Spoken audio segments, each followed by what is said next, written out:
Welcome back.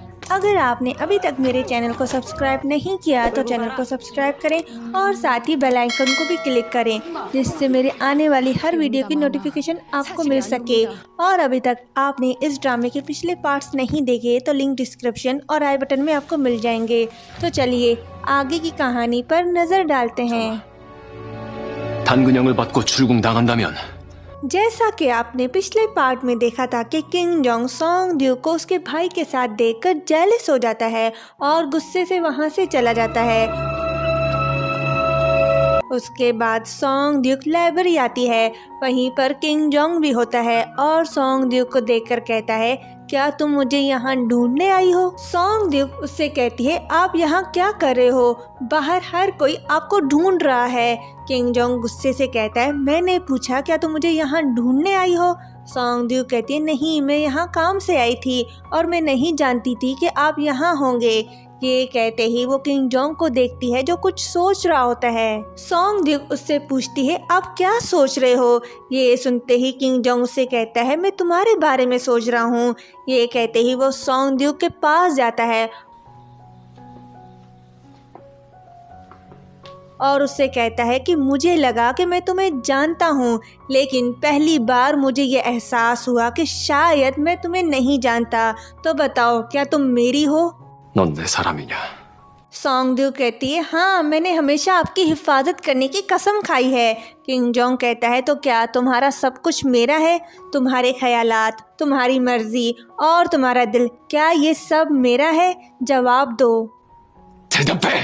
Song Duke कहती है, ऐसा नहीं है। हर कोई लेडीज की अपनी मर्जी और अपना दिल होता है, हालांकि वो दूसरों को मामूली लगता है। अगर मैं आपकी हूँ तो मेरा सब कुछ आपका नहीं है। किंग जोंग कहता है, क्या बकवास है? ये कहते ही वो उसके करीब जाता है और उसके गले पे हाथ रख के कहता है,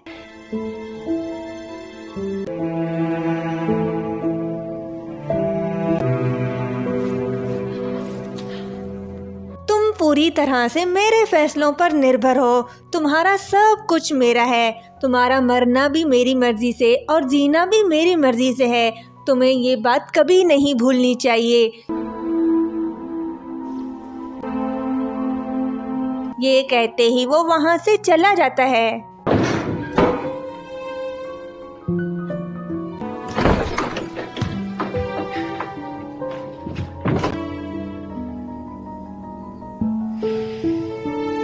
ताएहू बॉडीगार्ड्स के साथ किंग जोंग को ढूंढ रहा होता है। ढूंढते ढूंढते वो लाइब्रेरी आता है। वहीं पर होंग ड्यूक और डॉक्टर सबसे छुपकर बातें कर रहे होते हैं। डॉक्टर ताएहू को देखकर चुप हो जाता है। उसे चुप होता देखकर होंग ड्यूक मुड़कर ताएहू को देखता है। ताएहू को देखकर डॉक्टर वहां से चला जाता है। डॉक्टर के जाने के बाद होंग ड्यूक ताएहू के सामने सिर झुकाता है। फिर ताएहू को पता चलता है कि ये डॉक्टर था। होंग ड्यूक जाने की कोशिश करता है, लेकिन ताएहू उसका हाथ पकड़ के रोकता है और उसे याद दिलाता है कि किंग जोंग नहीं चाहता था डॉक्टर हायर करना। लेकिन होंग ड्यूक ताएहू से कहता है कि मैं डॉक्टर को किंग जोंग के पास लेकर जा रहा हूँ। तो चलो देखते हैं कि किंग जोंग मुझे माफ करेंगे या नहीं। ये कहते ही वो लाइब्रेरी से चला जाता है। 지금 내가 해놓을게. 금방 갔다 올게. Next day Song Duke Lady Park को देखकर उसके पास जाती है। लेडी पार्क उससे यंग ही के बारे में पूछती है। सोंग ड्यूक उसे बताती है कि वो किसी काम से गई हुई है। लेडी पार्क खुद से किंग जोंग के पास जाने का सोचती है। सोंग ड्यूक उसकी हेल्प करती है और उसके साथ जाती है और फिर उससे कहती है कि आपका किंग जोंग से मिलना मुश्किल है, क्या मैं ये उनको आपकी तरफ से दे सकती हूँ? लेडी पार्क कहती है, नहीं, मैं उसे ये अपने हाथों से देना चाहती हूँ। वो एक बूढ़ी औरत से मिलने को इनकार नहीं करेगा। फिर वो सोंग ड्यूक को बताती है कि वो जंगजू की नर्स कोड लेडी थी। ये बताते ही दोनों जा रहे होते हैं। तभी सामने से लेडी जो आती है। लेडी जो को देखकर लेडी पार्क का मूड खराब हो जाता है। लेडी जो सोंग ड्यूक के हाथ में लेडी पार्क का बैग देखती है और नौकरानी को इशारा करती है। नौकरानी इशारा समझकर सोंग ड्यूक के हाथ से लेडी पार्क का बैग छीन लेती है। फिर वो सोंग ड्यूक से कहती है कि मैं तुमसे अकेले में बात करना चाहती हूँ। शाम को मेरे पास आना, और फिर उसे जाने का कहती है। सॉन्ग ड्यूक वहाँ से चली जाती है। दूसरी तरफ होंग ड्यूक डॉक्टर के साथ मीटिंग में आता है। किंग जोंग से कहता है कि मैंने तुम्हें साफ साफ मना कर दिया था डॉक्टर ना रखने को। होंग ड्यूक कहता है कि पहले आप डॉक्टर की बात सुन लो, फिर आप मुझे जो सज़ा दोगे वो मुझे मंजूर होगा। तभी डॉक्टर किंग जोंग के सामने घुटनों के बल बैठकर कहता है कि मुझे मास्टर होंग ड्यूक ने धोखा दिया है। मुझे लगा कि आपने मुझे यहाँ बुलाया है, तभी मैं यहाँ आया। प्लीज़ मेरी जान बख्श दें। मैं इस मीटिंग के बारे में किसी से कुछ नहीं कहूँगा। किंग जोंग उससे कहता है कि होंग ड्यूक मेरा आदमी है और उसे माफ़ करता है। फिर डॉक्टर किंग जोंग को लेटर देता है, जिसे देखकर किंग जोंग हैरान हो जाता है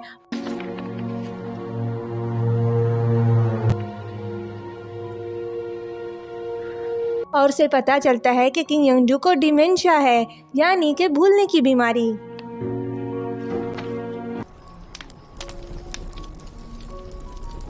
उसके बाद सॉन्ग ड्यूक लेडी जो के पास आती है। लेडी जो उसे कहती है कि हमें किंग जोंग पर नज़र रखनी चाहिए, कहीं उसके साथ भी वैसा ना हो जैसा उसके फादर के साथ हुआ था। और फिर उसका हाथ पकड़ती है और उसे रिक्वेस्ट करती है किंग जोंग की कॉन्क्यूबाइन बनने की। सॉन्ग ड्यूक उससे कहती है कि आपको स्ट्रेटजी की ज़रूरत नहीं, आपको किंग जोंग पर ट्रस्ट करना चाहिए। मुझे यकीन है कि वो एक अच्छा बादशाह बनेगा और जैसा उनके फादर के साथ हुआ था वैसा उनके साथ कभी नहीं होगा। फिर पर्दे के पीछे से आवाज़ आती है। लेडी जो सॉन्ग ड्यूक को जाने का कहती है। सॉन्ग ड्यूक के जाने के बाद लेडी जो पर्दा ऊपर करती है तो वहाँ लेडी पार्क जख्मी हालत में बंधी हुई होती है, यानी कि लेडी जो ने लेडी पार्क को किडनैप किया है। आखिर क्यों, ये हमें आगे जाके पता चलेगा। नेक्स्ट डे सब कोड लेडीज की रूम की तलाशियां ली जाती हैं और जो सामान छुपाया होता है उन्हें बाहर फेंकती हैं। वहीं पर उन्हें रॉयल बुक मिलती है और फिर सबसे पूछती हैं कि ये बुक किसकी है। सॉन्ग ड्यूक आगे आती है और कहती है कि ये बुक मेरी है। ये सुनकर लेडी उसे अरेस्ट करने का हुक्म देती है। लेडी सुई सॉन्ग ड्यूक की मदद के लिए लेडी से रिक्वेस्ट करती है, पर लेडी उसे कहती है कि तुम्हें पता भी है इसके पास से क्या मिला है। ये कहते ही वो चली जाती है।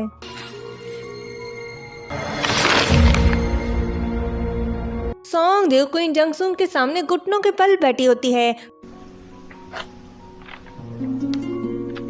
क्वीन जंगसुन ये कंफर्म करती है कि सॉन्ग ड्यूक के पास से जो बुक मिला है वो रॉयल बुक है। वो उसे सज़ा देने का फैसला करती है, पर सॉन्ग ड्यूक कहती है कि आपको मिसअंडरस्टैंडिंग हुई है, मुझे सब एक्सप्लेन करने का एक मौका दें। क्वीन जंगसुन उसे एक मौका देती है। तभी सॉन्ग ड्यूक उसे सारी बात बता देती है। दूसरी तरफ ताए हु होंग ड्यूक से कहता है कि तुम लकी हो कि किंग जोंग ने तुम्हें सज़ा नहीं दी, अगर तुम मर्द हो तो सज़ा मांगो। पर होंग ड्यूक उसकी बात को इग्नोर करता है और उसे कहता है कि तुम मुझसे जेलस हो रहे हो और ये तुम्हारा मसला नहीं। ये कहते ही वो जा रहा होता है तो वहाँ सॉन्ग ड्यूक की दोस्तें भागती हुई आती हैं। ताहू और होंग ड्यूक से कहती हैं कि हम आपसे रिक्वेस्ट करते हैं कि किंग जोंग को बताएं कि सॉन्ग ड्यूक को क्वीन के महल ले जाया गया है और किंग यंगजू उससे पूछताछ करेंगे। ये सुनकर होंग ड्यूक ताहू एक दूसरे को देखते हैं। दूसरी तरफ सॉन्ग ड्यूक क्वीन जंगसुन को सब बता देती है। अगर आपने मेरी फर्स्ट वीडियो देखी होगी तो उसमें बताया गया था कि सॉन्ग ड्यूक को ये बुक कैसे मिली। खैर उसकी बातें सुनकर क्वीन जंगसुन उससे कहती है कि तुम जो कुछ भी कह रही हो क्या वो सच है, तुम्हारे पास इस बात का कोई सबूत है। सॉन्ग ड्यूक कसम खाती है कि मैं सच बोल रही हूँ और कहती है कि मेरे पास कोई सबूत नहीं। तभी किंग जोंग क्वीन जंगसुन के पास आता है।